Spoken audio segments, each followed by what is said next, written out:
Welcome to Moving Iron with Casey Seymour and Greg Peterson, the podcast for anyone and everyone involved and interested in the business of ag equipment. If you want to understand what trends and market forces are impacting the price of your iron, you've come to the right place. Buckle up, it's time to move some iron.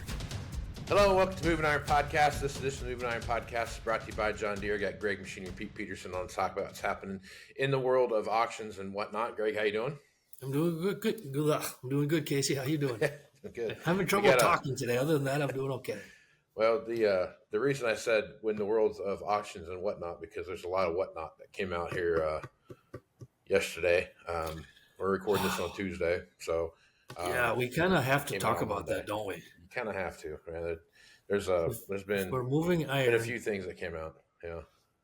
Yeah. No, that was an amazing sequence when President Trump started talking about John Deere and his thoughts or hopes or whatever of creating a situation, basically pre-def engines and right, creating opportunities for manufacturers to strip machines down. And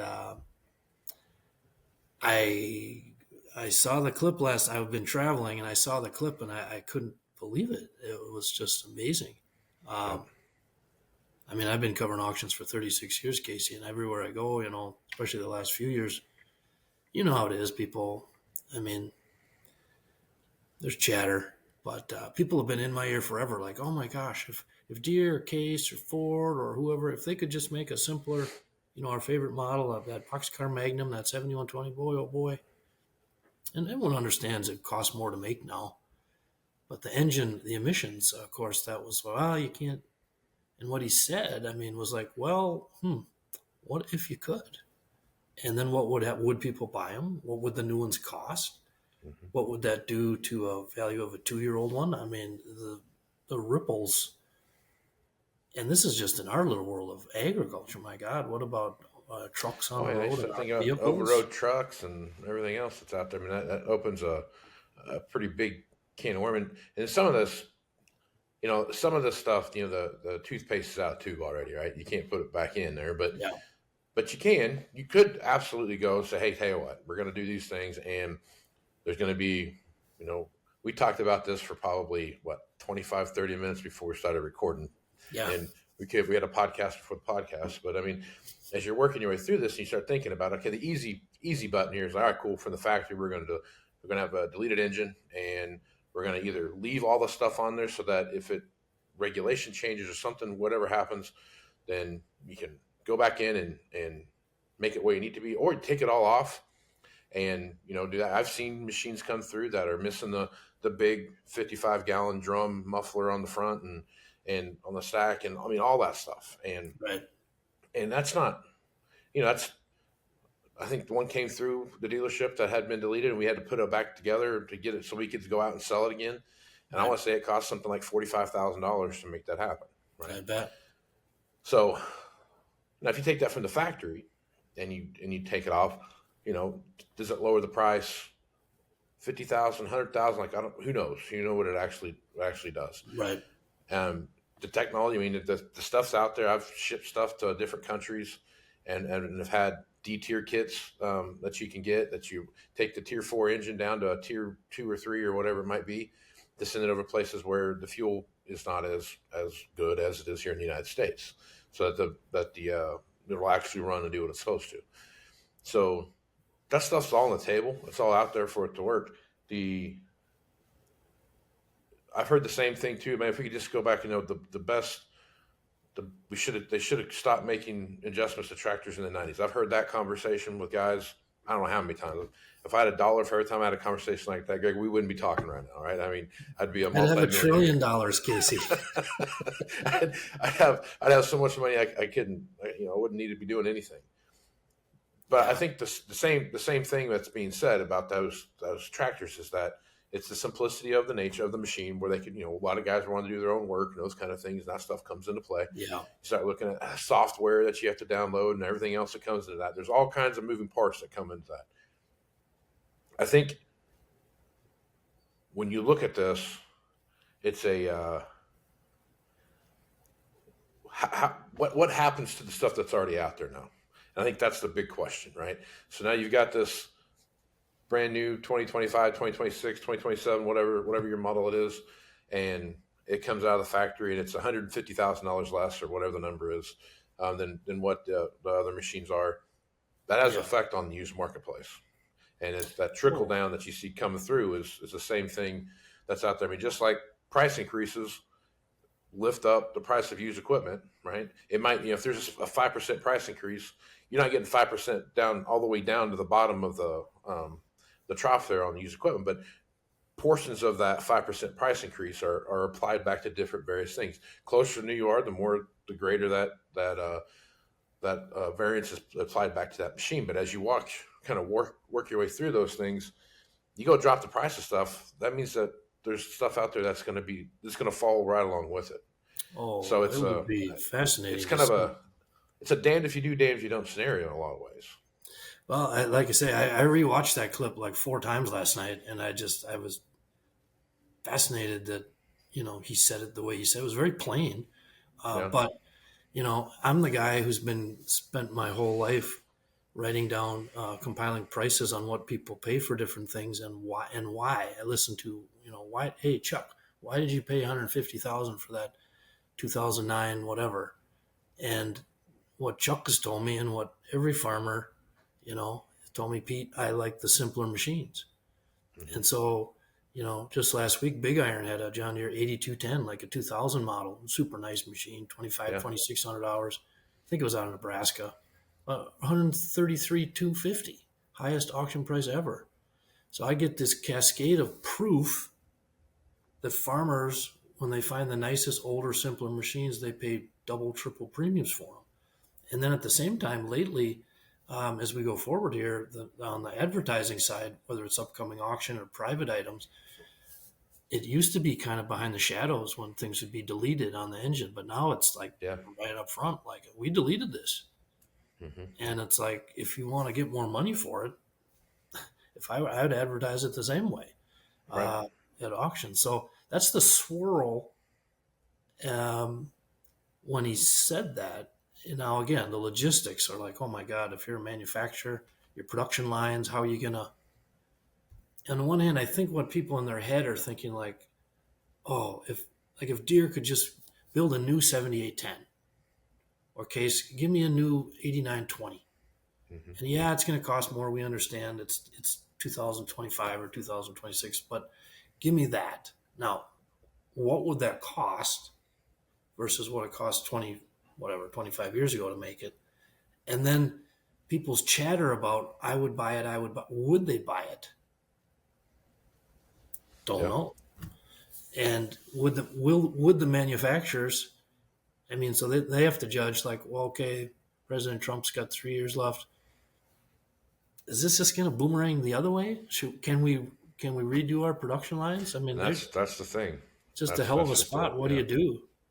But on the one hand, one thought I had, Casey, was I've always thought that our particular space is very, very difficult to get into in terms of, if you're making tractors and combines, sprayers. I mean, the money involved, it's intensive. The dealer networks, I mean, the barriers to entry are humongous. Now, what he said yesterday, I mean, when I listened to that, it's like, again, it would have to all pass Congress, roll back the emissions and all this stuff. And again, the ramifications over the road, let alone our vehicles, are probably way, way out, way farm country. But in theory, if you could do it, would there be someone with, say, $50 billion? Maybe an Elon Musk kind of guy. I mean, there's a guy that made his own electric cars. Would someone go, I want to build a simpler, just horsepower tractor and come to market with it? Now, you don't have a dealer network. How would that work? Humongous barriers. But it was like that wasn't even possible. But when he said what he said, it's like, well, in theory, that door maybe just popped open a little bit with a zillion billion logistical and political things. I mean, the politicians would have to pass it. And oh my God, I don't know how that would all work, but I just it was fascinating what he Oh because yeah, he verbalized it's what people are thinking. yeah. I mean, it's really it's a unique conversation to think about, right? Because if you look at current regulations right now, I'm going off memory here, but I want to say that anything above 750 horsepower is exempt from final tier 4 engine. And I want to say anything under 25 horsepower or something like that is less than 20 is less than or I'm sorry, is exempt from final. I'm sorry, it's 75 horsepower. Okay, less than 75 horsepower is off there. So you already have that, and a lot of that too. It's ridiculous the fact that it's over 75, 750 horsepower and not 500. Like it did. Like why? Because I'll tell you why. Because the railroad, that was their exemption for the engines that they have, and those machines are all like 1,000+ horsepower engines, 750 horsepower engines, There you go. those kind of things. And that was where that came from, right? So that was part of that. Now it's if you can tell me that you're using less you're putting out less emissions at 500 horsepower than you are 750. Hey, what's it matter? Who cares, right? But that is ridiculous. It's a ridiculous regulatory law, right? Like if it's either all or none, right? And that's kind of how my view on that's always been. And as you work your way through that, the tooth, like I talked about earlier, the toothpaste is out of tube. Okay, cool. So we go talk about the used side, which is where my passion for this market lays at, is on the user Yeah. equipment side of it. What that does. Okay, cool. I go and get a machine now that's a final tier 4 engine. I can detier that, but there's going to be a cost associated with that. So now it's even not only is the value of the machine going to drop because what the new one is, now you got to spend more money to detier it so somebody else maybe want to buy it from you or whatever it is down that path. It's just from the factory. I get it. You can click that box if you want to when you're going through building your machine, and you can and see what that does to the cost and how those things operate. But at the end of the day, there's a lot of balance sheets out there that are going to be heavily affected by a No. sliding market based around the value of machines that come. Now, if it's only 10% of the population, Greg, you and I both know what that looks like, right? That's not going to Yep. really affect anything. But Mhm. if everybody checks that box and 100% of the machines that come out of the factory are like that, that's going to have a dramatic effect on the price of used equipment, which then is going to have a dramatic effect on people's balance sheets, and we go from there. Now, is short term pain great for long term gain? Man, that's is it juice worth the squeeze type of thing? That's the conversation you got to have. But I watched this thing move along, and I've had the same conversation with guys. Like, I hear you, and I totally agree with what you're saying, but understand what you're asking for, and this Oh, is what shows up. correct. The ripples would be, Yeah, I mean, just, and again, we're just, you and I are talking about used tractor values, used combine values, what could happen. I mean, everyone has 2, 3 cars in their garage. yeah, And I mean, would they be happy if used values on their 2023 model, whatever, all of a sudden, whoop, kind of tankoed because yeah, everyone wants I mean, it's just, it's a Pandora's box, right? But for right, someone who's literally spent a life and built a business around data points on what people want today in the used market and how much you're going to pay for it. I mean, it's just, you sit back and think about the ramifications. It's like, wow, yeah, holy smokes, what if?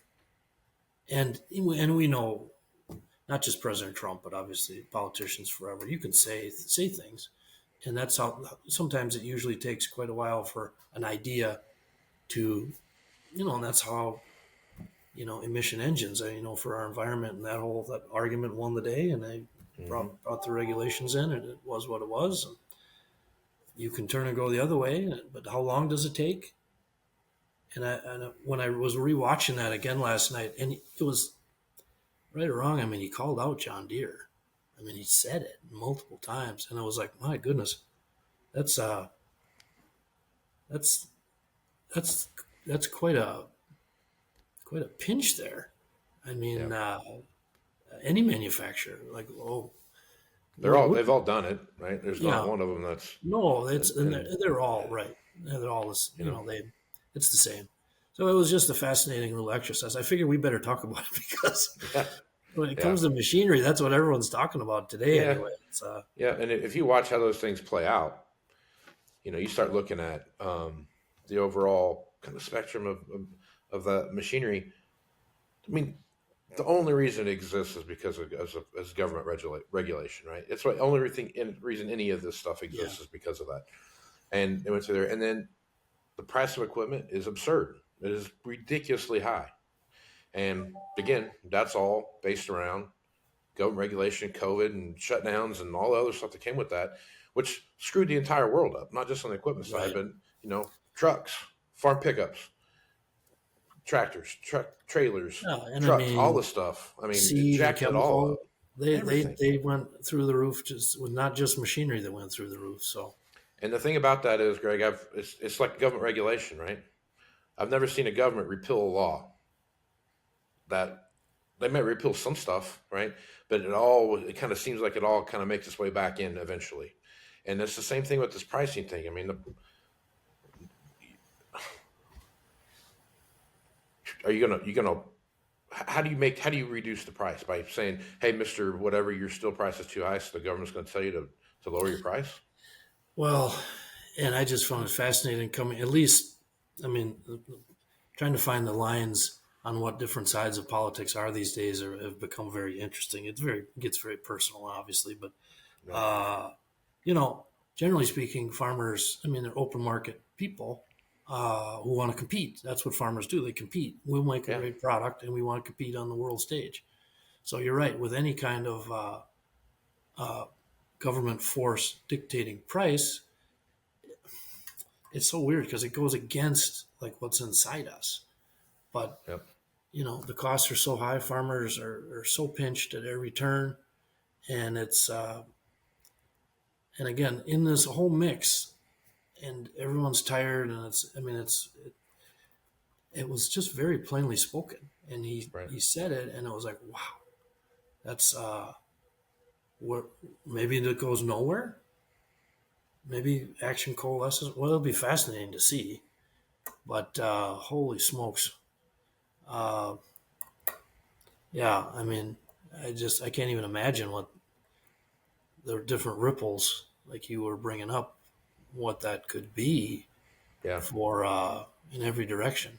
Because I just I've been traipsing all over the country here going to auctions, one I have for 36 years. But Saturday I was in North Carolina and they had 5 late model Fendt tractors. So that was an interesting test case because people are coming up to me going, Pete, what do you think of these Fendts? And I'm like, well, people wherever I go say they like them. But the reason they were asking me because they're like, what do you think that 936 with 822 hours, what's that going to bring in 10 minutes? And I was like, well, I haven't seen one that nice before, and Hmm. we're going to find out. And I stood there and filmed it at 814 hours. Extended warranty went for 285. And then down the line, he had a couple 724s, one with a loader that brought 245, 929 hours with a warranty. By the way, two of those 5 are heading back north, up northern U.S. But the number of farmers that came up to me that had either run them or maybe been with custom operators running them. And again, chatter is chatter, but they're in my ear like, oh my God, they're fantastic. I Yeah. love those things. And the farmer he was downsizing basically, he was keeping the cattle, and he'd run all different kinds. And he said, Pete, I just asked him, I said, Tony, how do you like your fence? And his face lit up and he started to tell me about it. And now, what do they cost new? And okay, Tony, then is he happy with 285 on that 936 a couple years later versus maybe what a deer or a case would bring? It's always been fascinating to, again, on the late model side, how well does something hold its value, quote unquote. Yep. But one thing I would say, the people of North Carolina are the best. I love North Carolina. Those farmers down there, they just are so welcoming. Tony had an Alice Chalmers tractor, an 8050, 2-wheel with 2,003 hours on it. It's beautiful. It was at the end. It was about 20 pieces after these fence, and I'm filming the fence. And he had a John Deere S760 combine that was the hottest one on the sale. I think that one had 708 SEP hours, and it went for 280 with no heads. I thought that was more than I thought it was going to bring. But I wanted to film the Alice 8050, but 5 young guys from Carolina there. They wanted to talk. We were having the greatest time, and I missed filming the 8050, which brought 26,000, which is the highest two-wheel I've ever seen. Again, Yeah. older, pre-def, whatever. But and that might be a collector item for someone. But yeah, it was a great day in North Carolina. It was a lot of fun. Yeah, the one thing about the Fintrack, I mean, I've talked to a ton of people who had them. Everyone that's had them has liked them. That's the one thing about that. And I would say this: if you're listening to this right now, explore your options, man. I mean, really take a hard look at where things are at, what you're doing, and go from there. But I mean, there's a lot of stuff out there to look at. The thing you have to weigh and I just use equipment guy talking right now. Things you have to weigh is dealer network and resellability. Those are two things I always take into consideration when I'm looking at a piece of equipment and truly understanding what that looks like. And those are the things that matter when it comes back to the used side, right? And it's what's your dealer network look like, and what's that resellability look like, and what's that marketplace look like, and they all have pros and cons, man. There's not a perfect machine out there. They all break, right? And that was my favorite line to use when someone would call in. They're like, everything breaks, boss. So if you're trying to tell me that, let me tell you that this is better than the other. I mean, everything breaks. So it's your availability to parts and labor, parts and service, and those kind of things that are going to dictate the value of that machine on the backside. Right. And that's why, and I did talk with the Fendt dealer who was at the sale, who Tony bought the tractors from, I think Atlantic. Atlantic and Southern. I believe so. Yes. Yeah. And I have his business card right out here. I can grab it. He's a super nice guy. Wrong card. Adam Montague. I think he's a third gen guy. Great conversation. But right, that's the thing with the Fendts. When people come up to me, they're what they know on the red or green, or they know their dealers are local.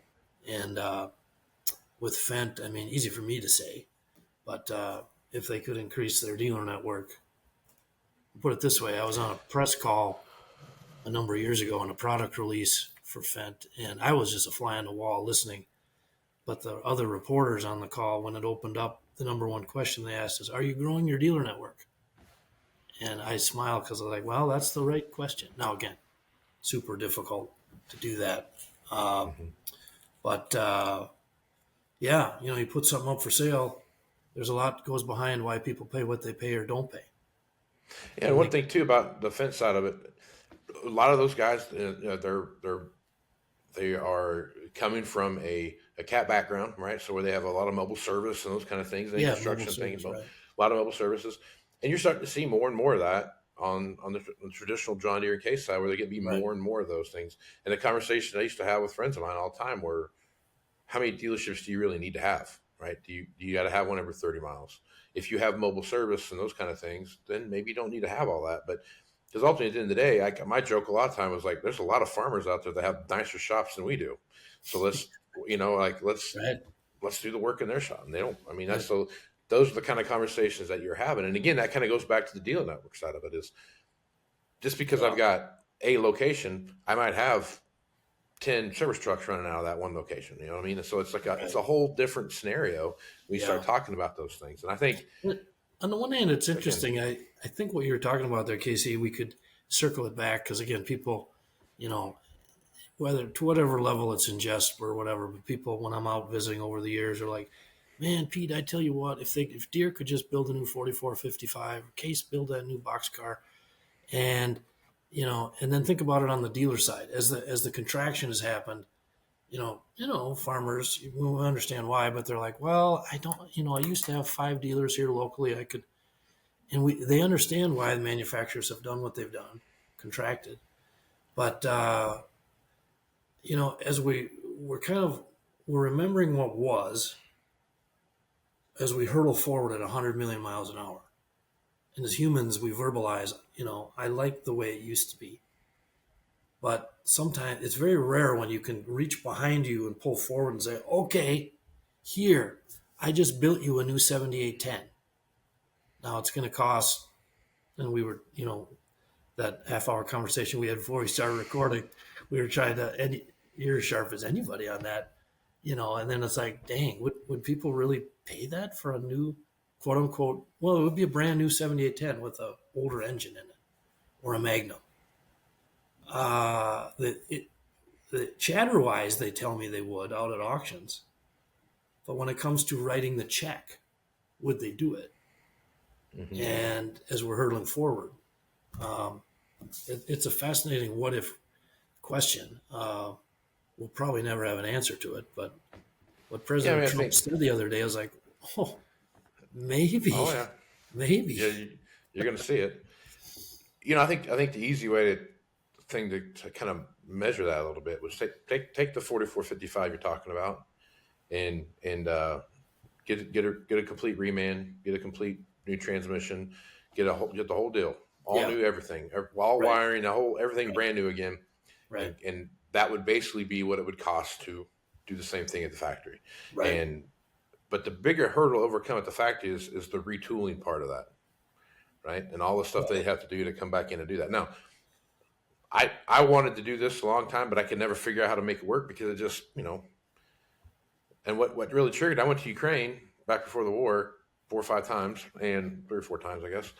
And I remember walking into this guy's shop, and they had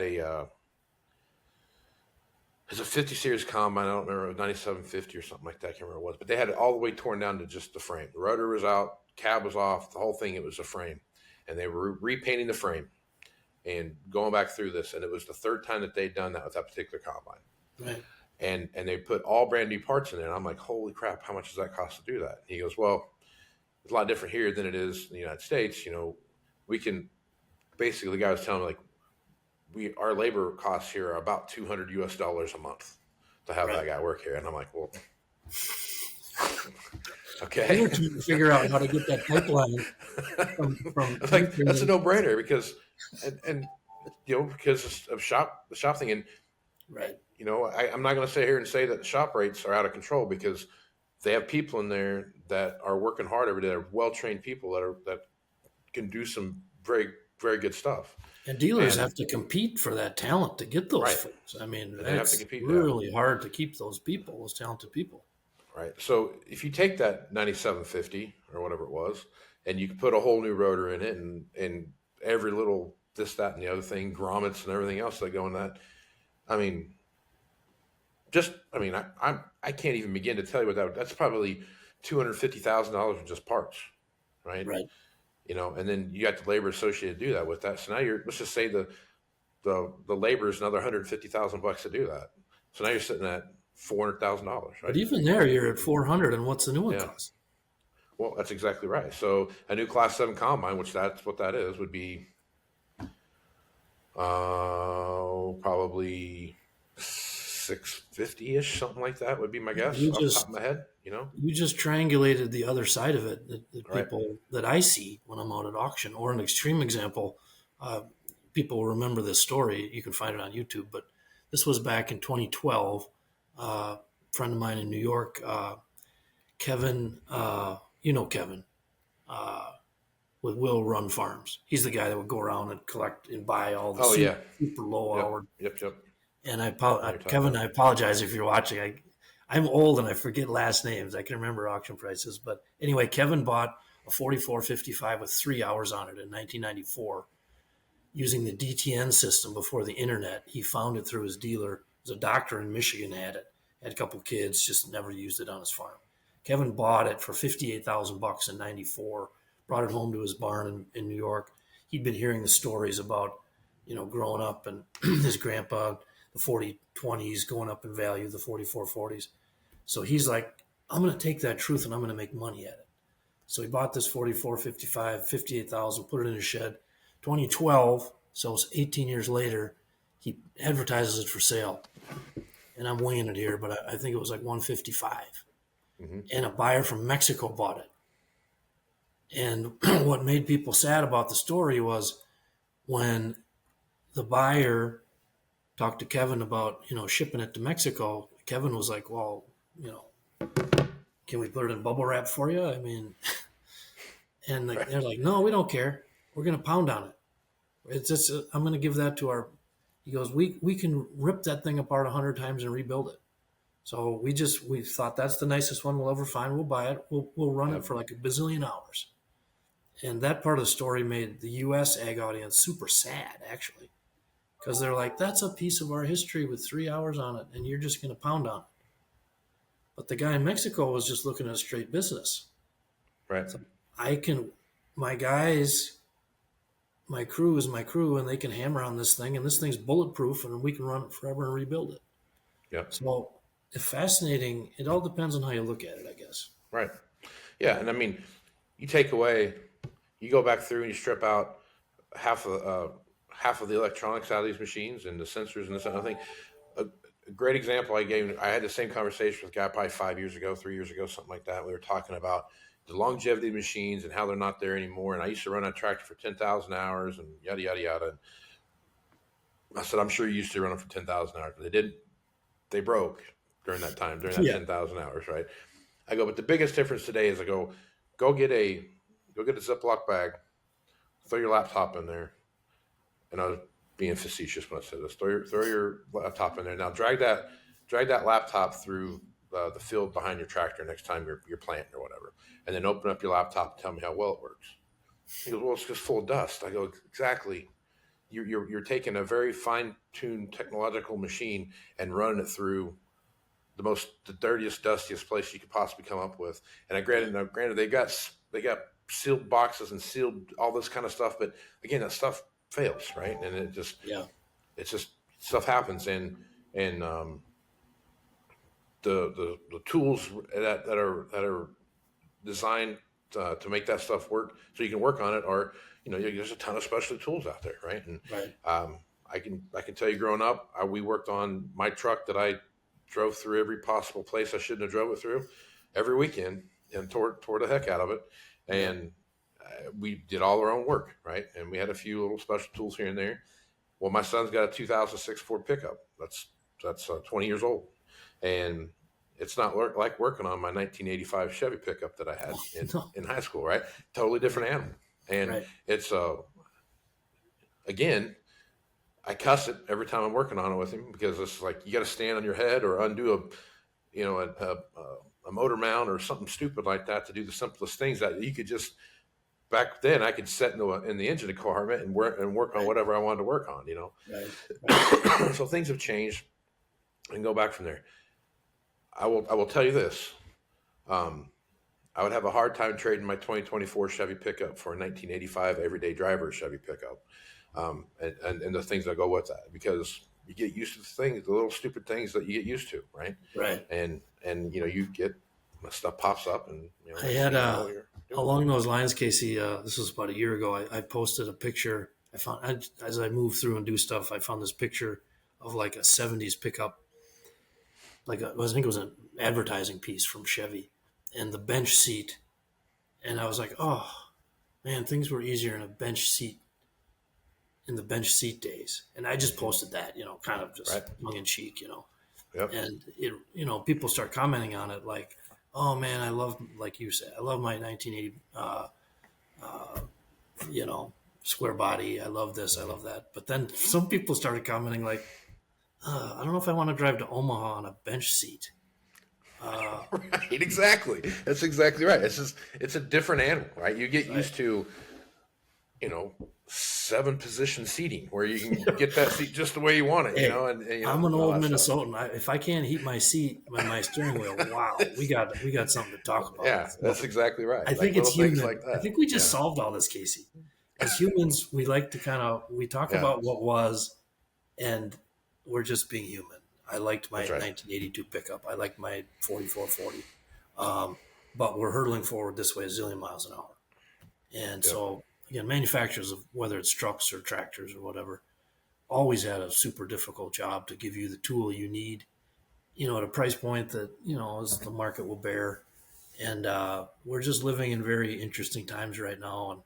And I think this conversation we're having, when I saw what President Trump said last night, I was just imagining coffee shops around the world. Just like, oh my goodness. Yeah. This, it's good stuff. We'll see what happens.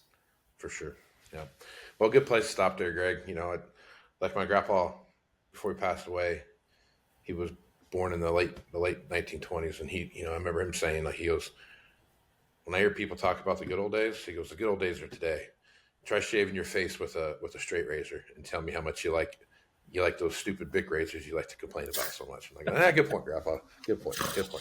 Hey, there's wisdom. That's wisdom. That's right. I tell young people, number one machine repeat advice is listen to your parents and grandparents. Yep. So yeah, there's wisdom in that for sure. For sure. All right, Greg, folks want to reach out to you and get some more information about what you have coming up as far as where you're going to be at auction-wise and stuff you have cooking. Easy way to do that is hit you up on what Twitter is probably the best place to go?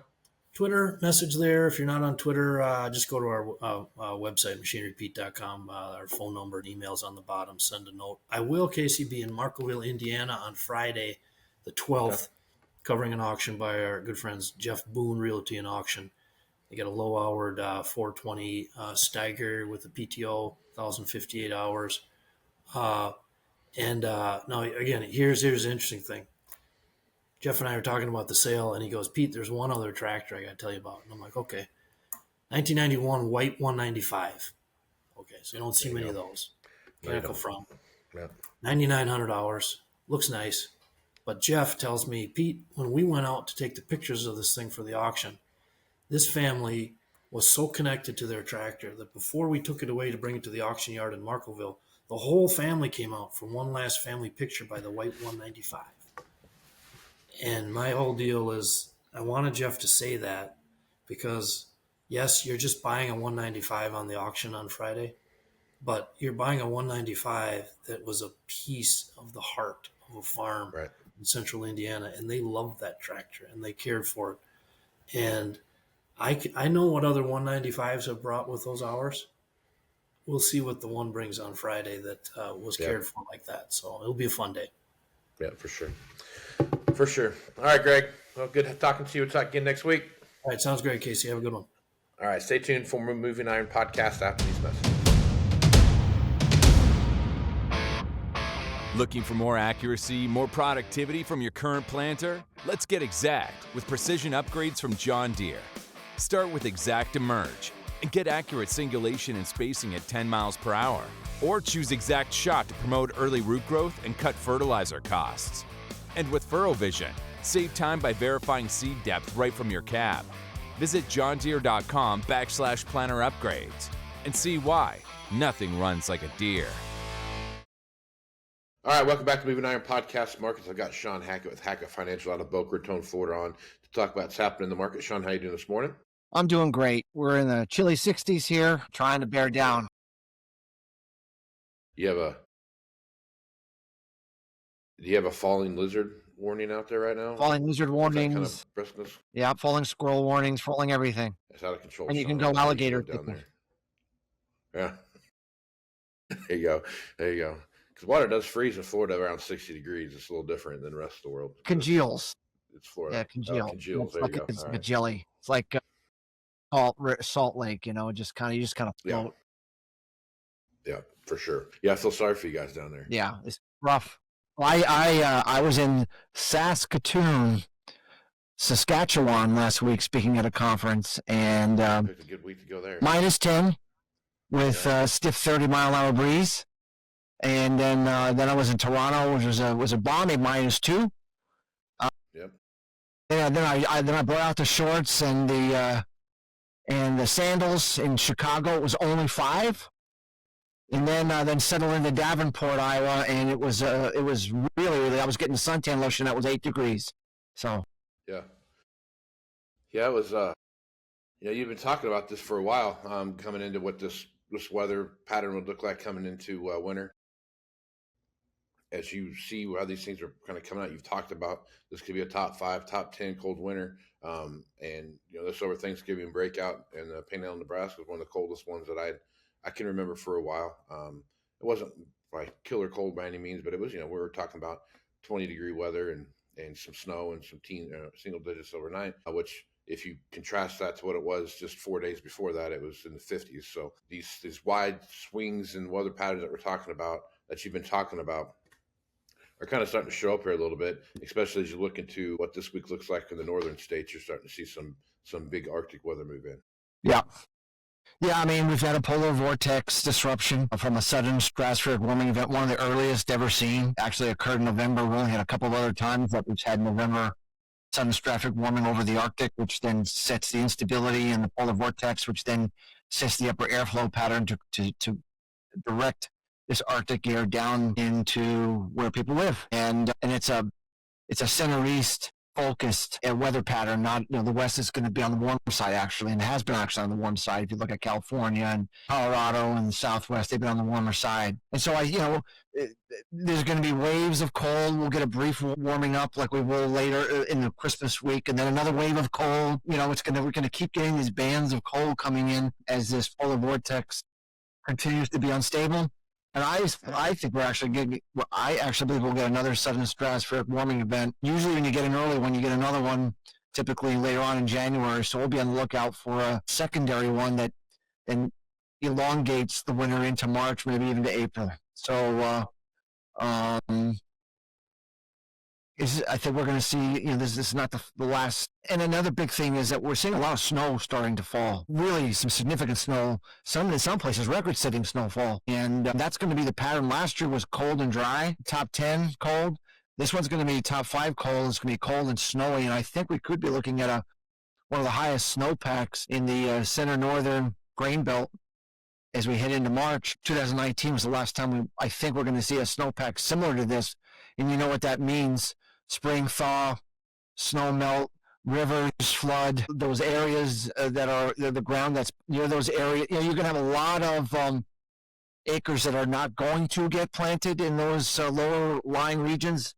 There'll be a lot of acres that will be delayed in planting because of the excessive river levels and rapid snowpack melt when the spring comes and it takes this record snowpack and melts it. So that's going to be, and that's not today, but that's something that we'll be watching. Like 2019 caused a really, really challenging planting season that year, if you recall. And we did get a big move in the grain markets, especially corn. And yields were fairly below trend that year because we got off to such a slow start and in such wet conditions. So that's kind of where I think we're heading towards. And in the meantime, South America looks great.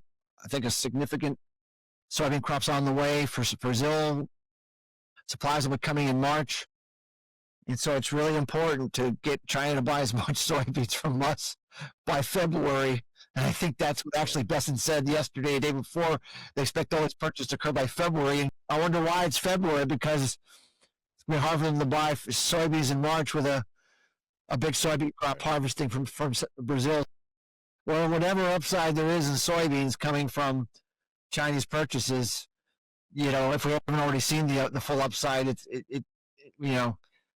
it'll be between here and February. Then I think it's gonna be very difficult for March and April to get anyone excited about Chinese purchases of U.S. soybeans. It'll have to be more planting concerns or something like that. So that's where I think we're at. Obviously, second crop corn, we don't really start worrying about that in late February as we get planting further along. It's really March, April. That's a light year away. That's not something we're going to be worrying about any time in the next 30 to 60 days. It's out there still, and so we just still have a whole lot to go with in South American weather right now, other than maybe Argentina getting hot and dry in January, and the deep South and Brazil getting hot and dry here in February, in December and January for rice. But the problem is Brazil has become so prolific in their soybean production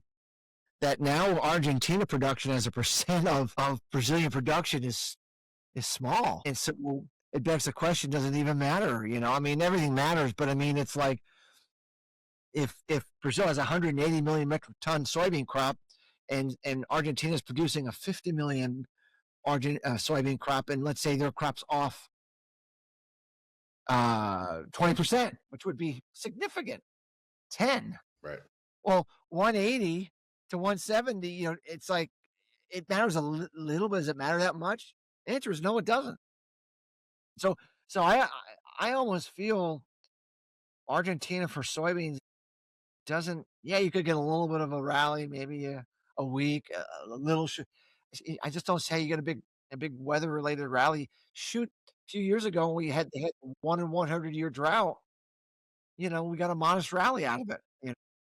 Corn it can still matter. Corn can still matter for weather, but I don't think the soybeans can really much. And so I don't know if it's all about Chinese purchases or not. Other than that, weather's going to have to be an issue. We're going to have to worry about our crop to get a weather issue for soybeans at least. So, Sean, I'm asking this question: if you were looking at the marketplace right now, and you're thinking about next year's crop, and you're kind of walking through what my mix is going to look like as far as corn to bean ratios and wheat to rice ratios and those kind of things. As you're looking at this, you know, just like we talk about soybeans down in South America, the American soybean grower has to start taking a look at how many acres of soybeans do I really need to be growing right now, and what's that look like, and how are we going to continue to keep this pace up as we move things forward. As you're looking at this, what are some of the thoughts that are going through your head when you start looking at how soybeans now play U.S. soybeans play into the national into the world marketplace? The problem is Brazil produces so many soybeans that the only reason that we need to produce more soybeans is for domestic demand. China doesn't need to buy any soybeans from us. They're doing it for political reasons. They could sold their soybeans from Brazil, no doubt about it. They don't need to buy soybeans from us. So domestic demand primarily comes from the renewable diesel side, and we just can't figure out what the rules are. What is it going to be, and what is it not going to be? And we're not going to allow used cooking oil to come in from outside. Now we are going to allow it to come in. What is it? Are you going to allow it to come in? 'Cause if you allow it to come in, then you don't need as much bean oil. If you don't allow it to come in, or you tariff the heck out of it, then you need a lot more bean oil. So you need a lot bigger bean crush. In order to determine how many acres you need, you have to determine what are actually the rules. And it doesn't sound like the government is able to tell us clearly they keep flip flopping on this stuff. We want these big mandates. Yeah, but now there's a lot of exemptions. So I don't really know how many acres of soybeans we need. What I can tell you is farmers are going to, knowing what's going on in South America with Brazil production for soybeans being prolific, they're going to continue to plant a higher number of corn acres until the rules for soybeans become clear. And it's a logical thing because they know what the rules are for corn. We know we don't need China to buy corn. We're selling all kinds of corn to all kinds of other people. We know what the ethanol rules are for corn. We know what the feed demand thing is for corn. We know that Brazil is not really in the same position growing corn like they are soybeans, and their corn-based ethanol in Brazil is going parabolically. So most of the extra corn they're growing now is going into corn-based ethanol down there, which means that their exportable supplies are really not going to grow much. So corn's got a great story. Soybeans, I don't know what the story is. I really don't know what the story is. So if you're a farmer and you're saying, what the hell should I do here? I'm going with corn, especially if it's on good ground. And if you, uh, in my meetings, especially in the Midwest that I just had last week, there's a ton of preparation of anhydrous and such that has already been committed to corn. We're going to plant a lot of acres of corn next year unless the weather is not good. I'm not saying we're going to plant 100 million, but I think it's going to be upper 90s. I don't think this idea will come back to 94, 90. I don't think so. Not with what I'm hearing and from what I heard last week and from other sources that I've been talking to. I mean, there's a bunch of acres that are committed to corn and are not going to go back for what they've already done to prepare the ground for corn. So I'm thinking 97, 98 million acres of corn's coming up because the market has no idea what the rules of engagement are for soybeans. And so we get this thing, they're going to hand $12 billion out back to farmers yesterday and as part of a tariff relief plan. I mean, I don't know. Maybe I'm not very good at math, but I don't think that covers it. No, I don't think that's quite going to cover the loss economic value that the tariffs have imposed on the farmers. I mean, everything a little bit helps. I'm not saying it doesn't help, and obviously, most of the farmers I know don't want handouts. They don't want central government planning. They want the markets to give them their bread and butter. But so we're back to government handing money out to farmers because of these policies and because the government can't decide what they really want to do here. On Right. renewable diesel and everything else. Just haven't decided. I mean, even for corn, increasing the national percentage of ethanol to all gasoline, they could easily raise it, you know, E20 or E30, and with corn we would not have a corn problem in the world. We wouldn't need anybody to sell it to. I mean, they could easily create renewable energy policies at home that the market can pay the farmer a fair price instead of some kind of a tariff twist is what I'm calling it, where they're they're claiming they're, giving some benefit back, but they just don't seem to be moving that ball forward. And so until they do, farmers are going to plant more corn. Not that it's the best story on the planet, but it's a more clear, concise, understandable story. We know yields have to come down significantly here in January. If they don't come all the way down, they're going to move the quarterly grain stocks down. We're going to have 1.5 billion bushel carry out for U.S. corn. Not the end of the world, but tighter. There's just a good story on corn that we don't need government intervention. We don't need China. We don't need any change in the renewable diesel. I mean, in the ethanol policy, it would help. We just need to keep doing what we're doing. Soybeans is just a basket case, my opinion. Yeah. Good case. Yeah. Well, it's hard to compete, when you got someone down, you have a competitor out there that can grow 2 crops a year if they want to, and really and huge acres, and not just 2 crops, but two huge crops that they can grow at a time. So it's a significant swing when you start talking about soybeans and how that fits into the picture. Because just like you talked about, unless you are looking at the U.S. soybean marketplace as hey, this is going to go into more crush so we can make renewable diesel and so on and so forth, there's just not a good story for soybeans out there, right? There's not a good story. And we lost our dominance in soybeans, and it's not coming back unless there's a um, significant change in the world order from what we have today. And I mean, I don't see that happening. They have committed to being the king of soybeans. They have a lot more acres to plant if it's economic. It's not really that economic to do it right now. So like this year, I don't think they planted a lot more acres. They're just looking at maybe a little better yield. That's why the year-over-year increase is going to be fairly small. But you put a 12 handle on the soybean price, away they go in the market. And that's the problem. We really can't get the soybean price up too much, or else they're just going to. So they're the governor on how high soybean prices can go because they'll just keep growing more of it. And so we have to decide what our game plan is. Are we just going to stop growing soybeans altogether for export and just strictly grow what we need domestically? By the way, I'm not saying there's anything wrong with that policy. Is that what our strategy? Is our strategy that we're gonna increase our renewable diesel and really commit to it and put rules in that are clear, commits to growing that domestic demand base? We have to do something because exporting to China, although we're doing it now, is a short-term solution. They will not be buying soybeans from the U.S. longer term. They will not be doing it. In my opinion, they will not be doing it. And Yeah, there's no reason for them to. no, I mean they'll do it for the next 3 months, 6 months, maybe a year. But in the long run, they're not going to do it. And one day we'll wake up and somebody woke up on the wrong side of the bed and is angry, and then the whole deal is off, and we got nothing. You know. Yep, that's the scary side of that. When you're looking And at, just remember, now that they right, grow soybeans in Brazil, so almost the entire country grows soybeans now. It used to be, but now the whole. So if the South is bad, usually the North is good. If the North is bad, the South is good. Like it's almost impossible to have the whole country bad.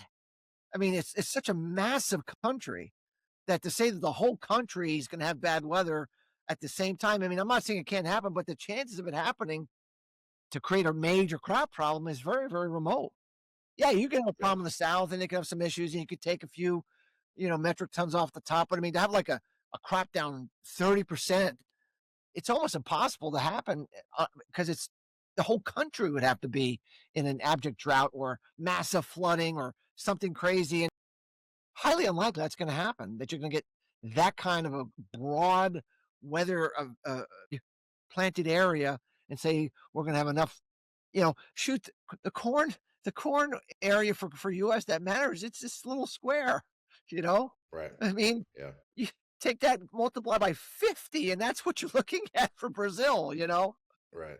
Yeah. So anyway, Yeah. it's a tough deal. That's all I can tell you. Yeah. Tough deal. I'm not trying to be negative or anything. I'm just trying to be realistic. No, it's just, yeah, that's just something I've been thinking about a lot when you start looking at where do soybeans fit into the U.S. picture right now, and it's just hard to find a place where, of any kind of magnitude, soybeans come into play, and it's just getting tougher and tougher unless you come back to government mandates on fuel and renewable fuels and those kind of things. That's really the only play that soybeans have. Right? Our only play is to sell soybeans is if we traded at a discount to Brazil, which we were trading at, and then we this China truce, and now we're Brazil and soybean and Brazil price and the U.S. prices come together.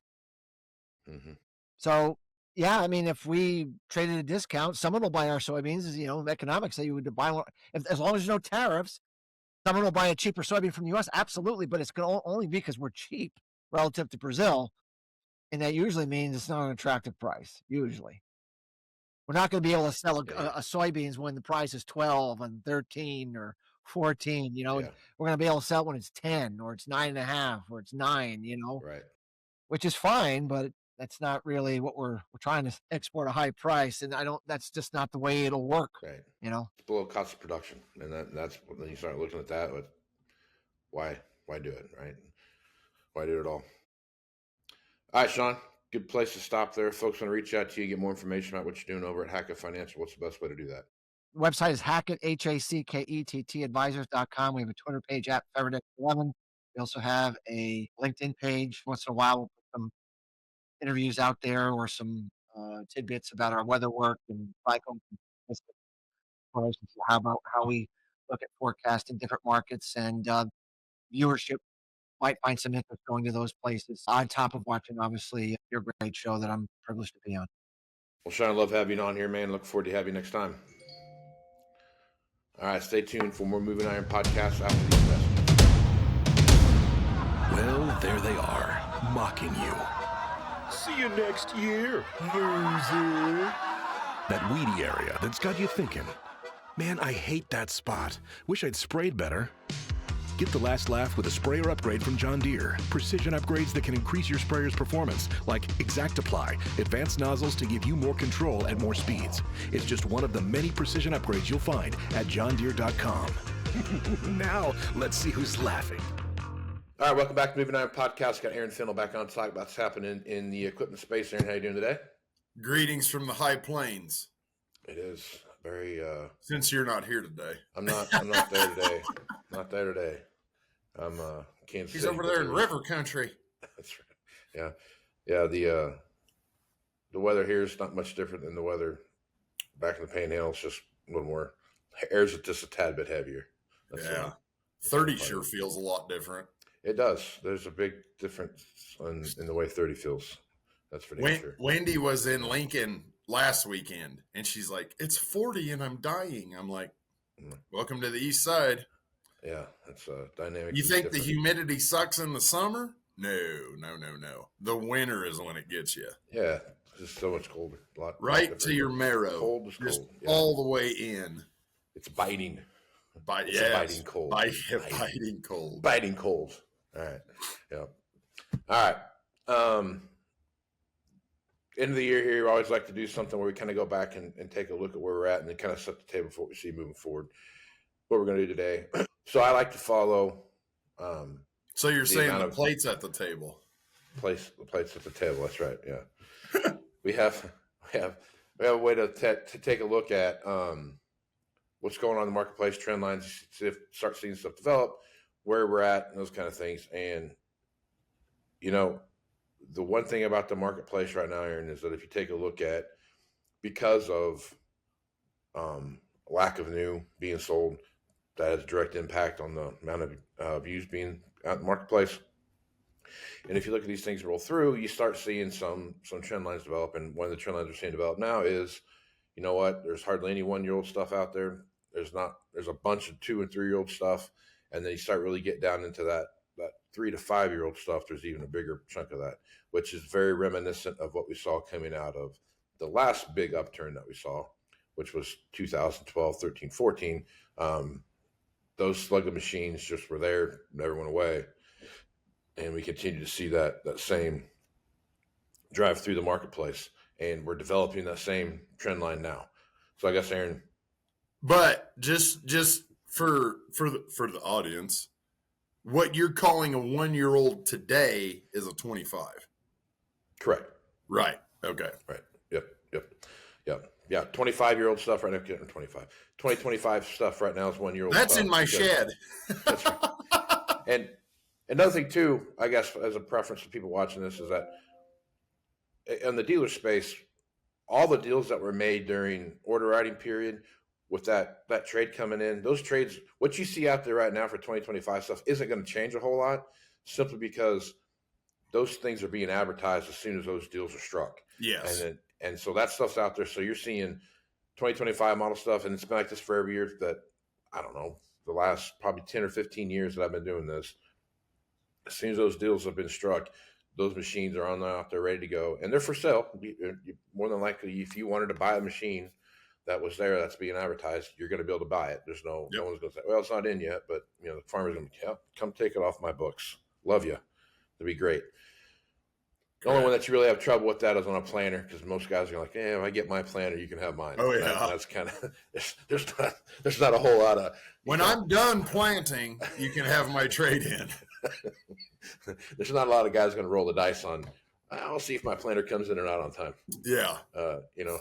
Because guys did that once upon a time. You could even have the planter and then, where's my planter? Oh, let's look. Unsourced.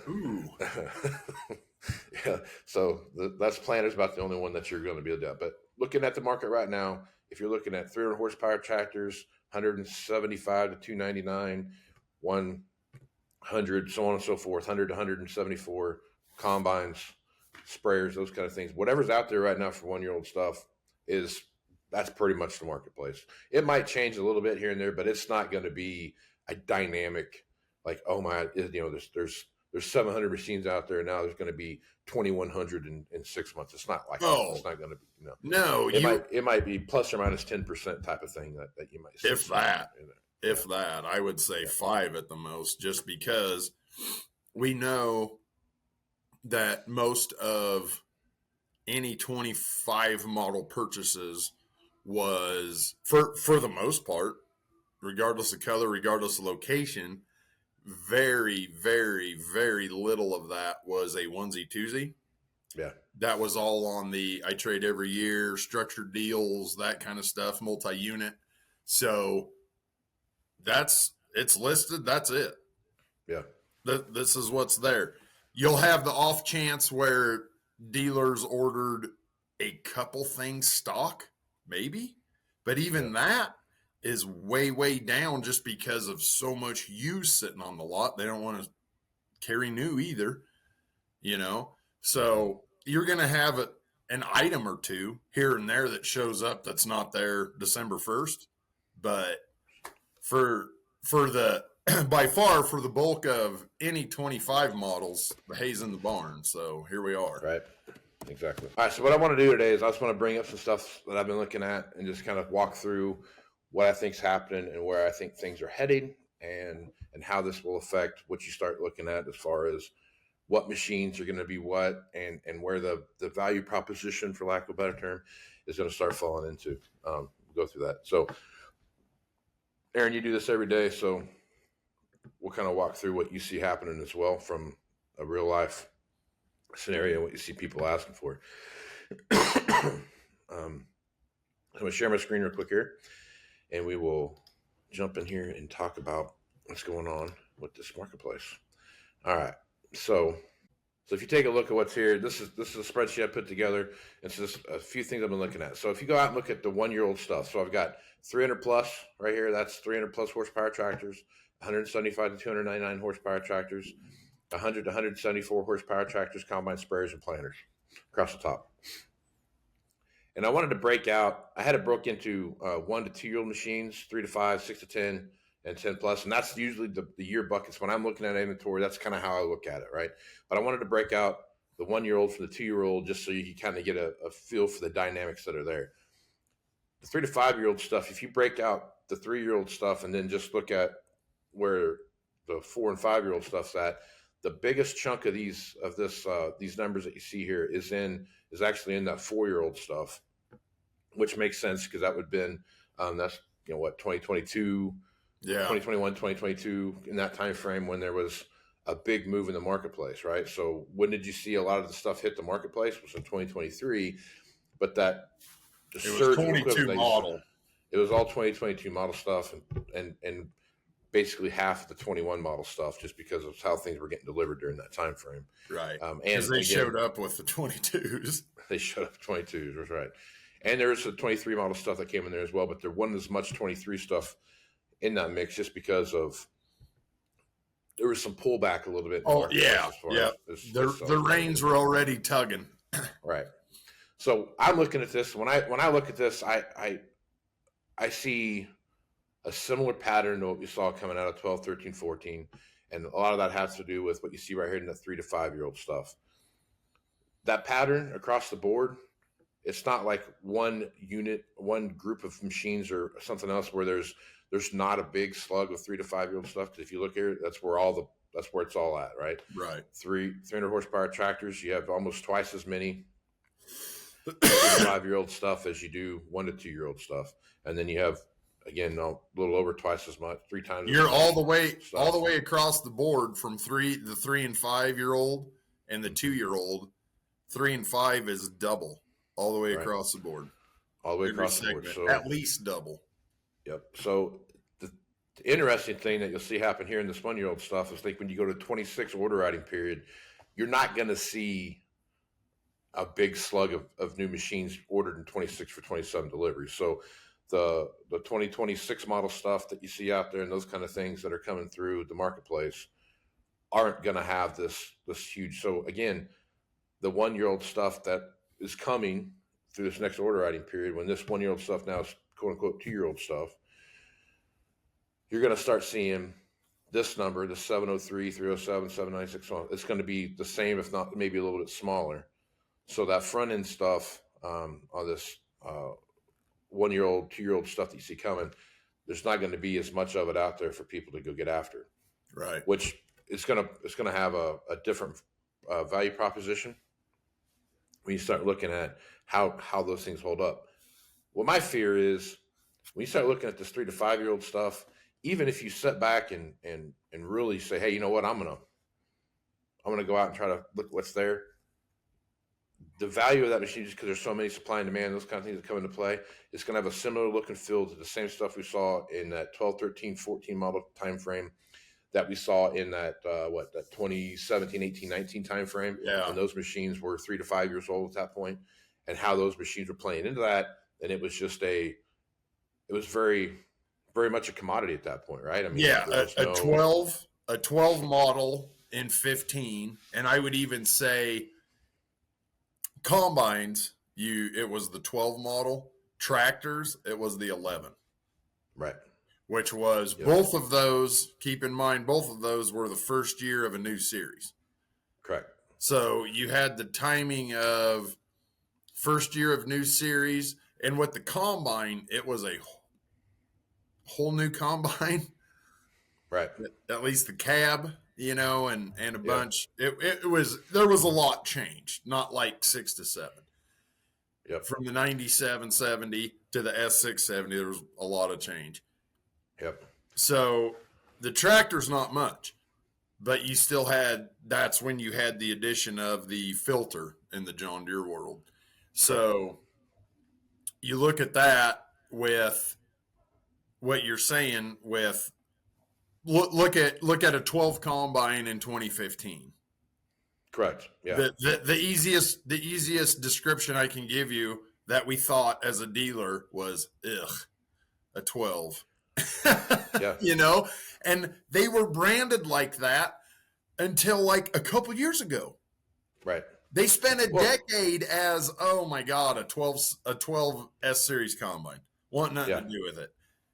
Now, if I had 50 of them on the lot under 1,500 SEP, I could sell every damn one of them by noon today. Yeah. And during that time frame, the thing about that was, I mean, obviously we're looking at a depressed a little bit of a depressed market during that time frame. But the one thing about it was there was no differentiation between them, right? There were so many of them, Right. that you couldn't like, oh, my 12 is better than yours. Why? Well, I've got 3 less hours than you do, right? I mean, you know what I mean?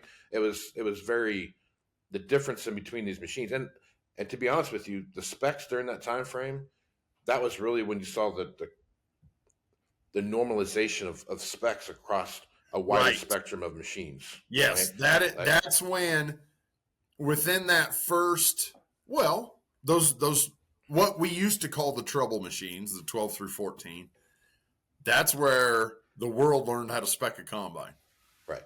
Like, Yep. oh, they offer power fold now. But Right. oh my gosh, that's like it's like 15, 20,000. Ooh, we don't want that. And it actually holds a cup less. Oh, we don't want that.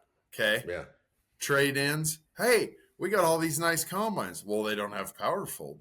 No. Well, you got to have power fold. Yeah. Damn. Here we go. Yeah. You know? And I think that was And another that was thing, the thing. power fold's the big one because we as a dealer, we've done that not once. Should have learned twice. We did that. And the only way you do that is you strip the combine down to the rotor and rebuild it up. So it's not something you just do. It's not easy. Yeah, you don't. Power cast, 3 hours in the shop, bolt it on, hook it up, program it, done. Right. That's something you can do. 4-wheel drive, that's something you can add on. Those are all, every so much is easy add on. Power fold is not. Right. You know, and that's the same thing. Like we started seeing the movement in the varying of the feeder houses, right? So the 5-speed feeder house versus 3-speed, 5-speed versus variable speed. Now you have in our part of the world, we as a dealer have been really focused on that 5-speed feeder for a long, long time on the 7 because everybody loves it on the 8. So, and one of our cutters runs it. So that got used machines out there. Ooh, everybody likes that. So that's what we do, to where now a variable speed combine, which is normal as the day, is like, yeah, I guess it'll work. Yeah. You know, one thing that worries me most about this, and I'm going to show this one more time just for this, and I'll put real quick. Yeah, go ahead. Something cool to relate to that with the number glut and the now versus back then. The 12 combines are the 22 row crop tractor. Exactly. So you take take an 18 8370R. There's probably a handful of things you go either way, assuming ILS IVT, right? Right. Okay. There's like one of 2 light packages, one of 2 cab packages. Pretty simple, like 9770s were, right? Yeah. Then you go to the 8R. Well, what level of lights? There's 10. Right. Well, it's got premium cab. I don't want that junk. I want signature. Well, It's got everything but that seat and the subwoofer. Doesn't matter. Got to have it, you know.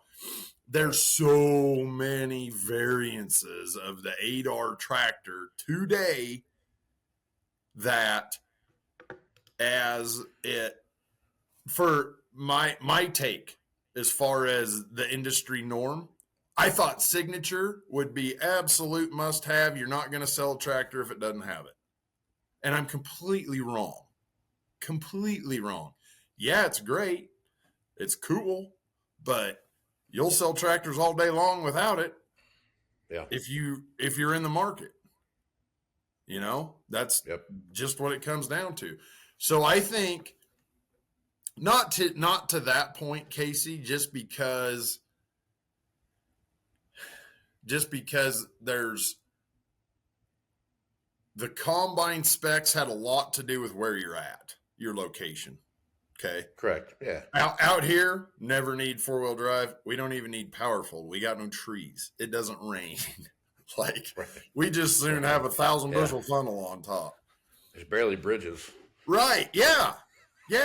16 row heads that don't fold are always on the combine going down the road because there's no people. You know, we're in a different world, but our combines match Illinois combines so they can go there. Right. See what I mean? So your $8, you know, everybody's feeling that out from the dealer world. Do they have to be signature? Do they have to be, what about the cheapo Plano ones? I've sold the easier 8R for me to sell right now is the stripped down cheap one, just because of the price, you know? Yep. And that tractor can go in a little more pockets than just corn and bean guy. Right. Who is not impressed with life right now. So no, they're not. It's kind of from the dealer world. It's a mirrored situation of sorts.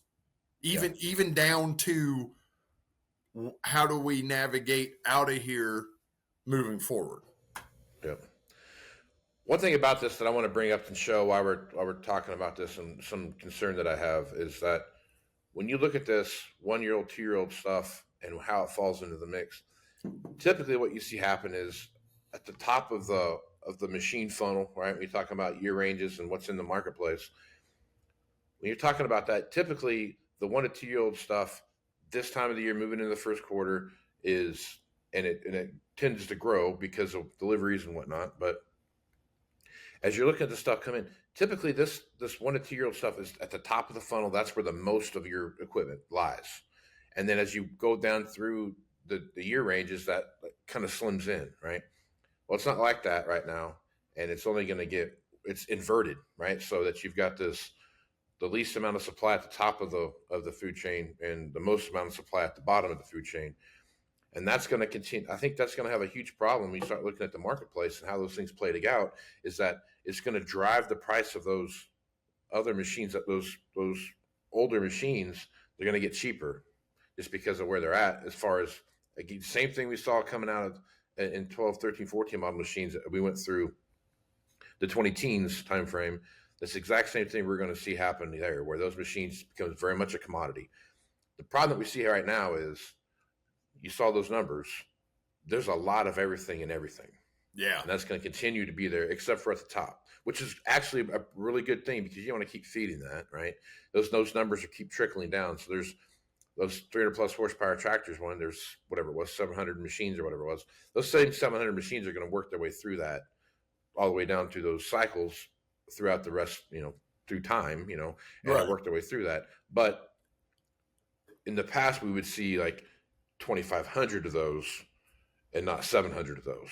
Right. And so that just keeps broadening its way out. The thing about where we're at now with the space, but in your normal funnel too, we don't have 4,000 3 to 5s. No, and that's my concern, is that even if tomorrow you wake up, hey, we're going to have a giant auction, we're going to go out and sell all this stuff and take all this stuff out of there, you got to have buyers for all that stuff. And there's not 4,500 buyers out there right now for 3 to 5-year-old machines. Right. Because the thing about the auction side of that, it stops the subsequent trade-ins after that. So you went and knocked them in half and took them away. You still have 2,500 machines sitting out there. Mm-hmm. You know what I mean? It's not like it's more manageable. And it changes the dynamic. It's like you feel a lot of pain come into that time frame. But then once that was gone, then that gives a chance for the market to reboot and start to bring back prices back up. But it's an incredible amount of pain that you have to go through to make that happen. Oh, absolutely. I.e., 2022 through where we were at basically through the end of this year so far as auction values go. That's going to continue to grow. The thing about machines like that, though, as you look at auction value for those kind of machines and where they fall into that, those are the machines that have the hold their value even at auction in the downturn better than machines at the top of that funnel, like the 1 to 2-year-old stuff. Those machines you see out there, like, as long as you're not going to see a huge, like, oh, we're going to lose 60 cents on the dollar type of thing at an auction on a 1-year-old machine. Right. A 3 to 5-year-old machine, that same dynamic doesn't take place on there, because again, it's a different buying group with different buying patterns and different wants and those kind of things. We start looking at that. The 3 to 5-year-old stuff, is right on the cusp of that 6 to 10-year-old stuff where that's a price-driven marketplace. 3 to 5 is kind of like you got 1 foot in each arena, like the price-driven marketplace as well as the, hey, this now has the specs that I want to get, and I can afford that level of spec now for my farm. It's a little bit of both, right? It's a spec-driven marketplace as much as it is a price-driven marketplace. When you get below that and you get to that next level, 6 to 10-year-old stuff, that's a price-driven marketplace where guys are looking at the price of the machine and what they can buy it for, and not necessarily as much on the spec side. Oh, yeah, for sure. Just like, well, and on the dealer side, the hardest part is you have that group of 4,500 that theoretically gets cheaper every day. And that is shoving everything below it down every day too, right? Yep. Makes it really hard to trade and get those 4,500 out of here, because what you're trading in falls on its face every day too. Right. With the downward pressure. So it's like you trade for the 10-year-old and it's a win, but is it? You know? Yeah, it's exactly. Like, right. Today it's a win. 6 months from now, it might not have been. Right. 100%.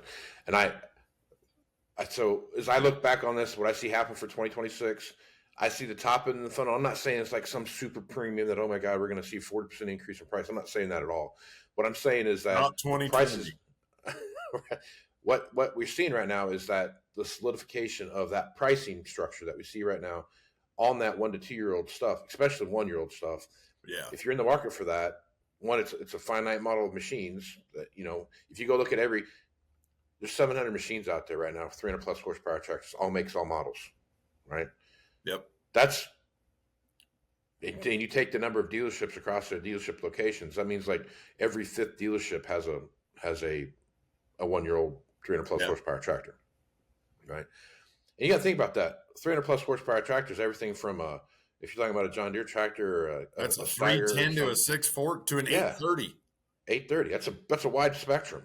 That's a big spectrum, right? Everything from a 300 plus horsepower row crop tractor all the way through 9RX 830. Yep. You know what I mean? That's like that whole thing. Steiger 715, like all that mix in there it's a huge number, and there's not that many. Exactly. So if you're in the market for something like that, that's going to change the dynamics of what you look at buying. Now, the price of those machines, you know what those are, right? We talked there. It's $600,000. It's $500,000. It's $450,000, right? It's big numbers. So it's not like there's a swarm of people going, oh, I got to get that 1 year old machine and go in there. It's just not. That's not the magnitude that we're talking about. No, not at all. What we're talking about there, though, is that is going to lock those prices that are there right now are going to draw people in that are, hey, this is the machine I'm going to buy for the next 5 years, right? Yep. This is what I'm going to go do. I'm going to go get this machine and I'm going to run that, because the trade cycles for all of this stuff, from 1 year old stuff to 5 year old stuff, everyone that's looking at these machines right now are taking a hard look at it. I would normally trade something every 3 years. Just throw hypothetically a tractor, combine, whatever it is, every 3 years. But because of where they're at price wise and those kind of things, I'm going to trade it every 5 years. Right. I'm going to trade it every 6 years or something like that. And those trade cycles have gotten longer, which means that these machines in the marketplace aren't going anywhere anytime soon. Like those numbers aren't going to come down. They're going to, because there's just the buyers that are coming to the marketplace. We've talked about it here. Like we've seen plenty of buyers come to the marketplace. It's just what they're coming to the marketplace to buy right now, they're going to keep for a lot longer. So that churn that we see in the market, and when they go from 1 to 3 to 6 to 10, so on and so forth, those numbers are just going to kind of stay there and be stagnant, because there's just, again, there's that churn in the market where I'm bringing my 3 to 5 trade in so I can buy that 1 to 2 year old machine. It's not going to be as dynamic, because again, guys are holding stuff longer, and it's going to continue to drive that up. And we're also seeing that those same ranges, what used to be, we talked about this about 3 or 4 podcasts ago, but what used to be a 500-hour machine probably now is a 750 to 800-hour machine, right? Just because of the time frame guys are keeping stuff. And I think those are the things that you're looking at. You should trade in a 1,500-hour tractor, but today that's going to be it could be a 2,500 hour tractor, which used to be the old 1,500 hour range.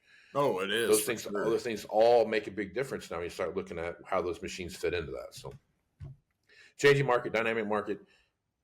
Reach out to a guy like Aaron and have him walk through what those things look like. So, Aaron, good place to stop. If folks want to reach out to you, get more information about what you're doing over High Plains Wholesale, what's the easiest way to do that?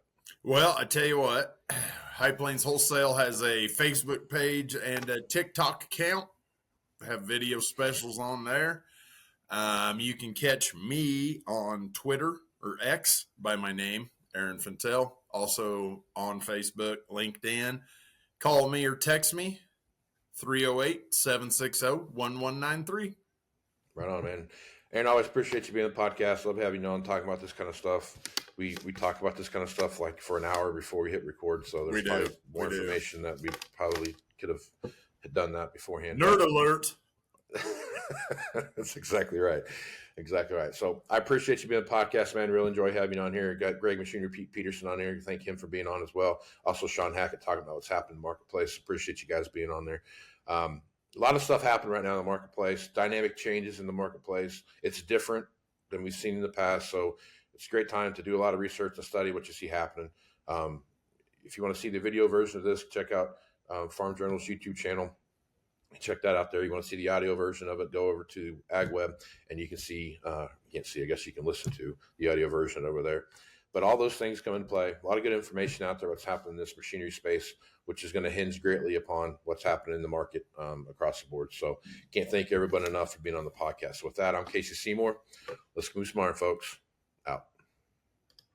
Thanks for joining us. We'll see you again next week. And remember, Moving Iron is available on Farm Journal's YouTube channel and anywhere podcasts are found. So until next time, let's move some iron.